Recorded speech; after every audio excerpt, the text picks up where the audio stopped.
Welcome to the Live Squawk podcast, where professional traders, investors, and market insiders get the unfiltered insights that matter most. Stay ahead of the curve with expert interviews and exclusive market commentary. Hello and welcome to Live Squawk's Commodity Corner teaser. We look at the stories leading the markets. We'll be joined shortly by its author, Chris Stadale, to walk you through what's in this week's edition. But first, before we go any further, a disclaimer. The content provided on this channel is for informational and educational purposes only. We are not licensed financial advisors, and none of the information shared should be considered as financial investment or trading advice. Please conduct your own research, consider your financial objectives, and consult a qualified financial professional before making any investment decisions. Investing and trading in financial markets carries risks, and past performance is not indicative of future results. We are not responsible for any losses or gains that may result from following the content on this channel. Hey Chris, how you doing?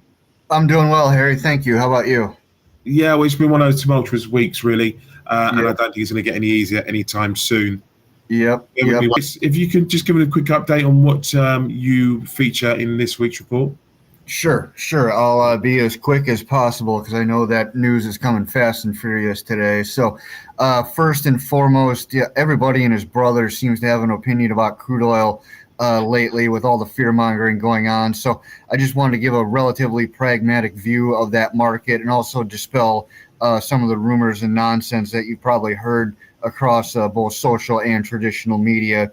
And before I forget, I did a podcast earlier this week where the host and I give our viewpoints on the stock market, some of which I've never discussed before in this newsletter. So I do a quick recap on that and also bring in some new thoughts for everybody. For the treasuries, those markets have been pretty sideways over the past couple months, but I'm still optimistic on those and feel compelled again to explain my thoughts on that. So for the dollar, that's gotten pretty browbeaten recently, so I provide another contrarian viewpoint on that. I'm relatively optimistic on the dollar from here. And finally, for metals, I think platinum has gotten way overvalued, and aluminum doesn't really have any solid reason to break out of this recent channel, so I provide some thoughts and technical analysis on both of those. For next week, I'm definitely going to be covering oil again, probably the stock market and a handful of other things. It just kind of depends on where the markets, go.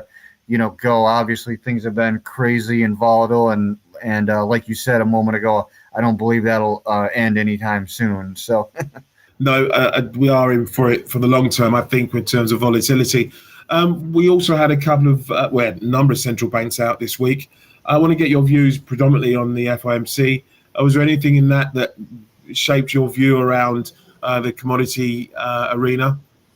Not necessarily. He seems to be sticking to the script in relation to inflation. What was interesting, though, is they did raise up their inflation forecast. So, and I think they're trying to stick to the script as best they possibly can in relation to tariffs because nobody knows exactly how those are going to fall away or fall into place, especially, those come back in early July.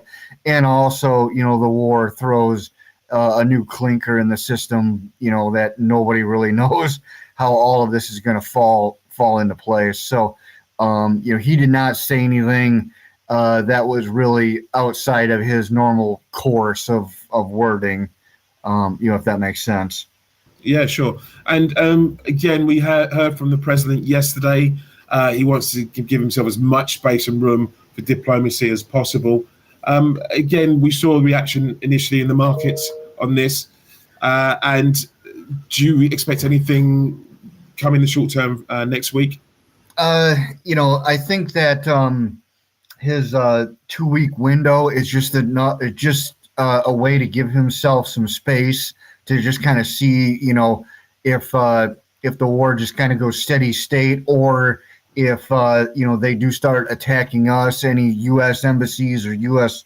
warships that are in or near the Gulf. So, I think that was perhaps his way of trying to cool the markets, but in another direction or another way, it just adds more volatility. It adds more uncertainty. So, it's kind of 6 of one, half dozen of another. So, I think, for specific commodities, oil will be especially volatile. I don't know if we've necessarily seen the top, but, I do not want to be one of these fear mongers that says that we're going to go to, $150 a barrel either. So, and it's definitely not a bearish or an extremely bearish scenario either. I think we're just going to try setting a decent but relatively wide channel.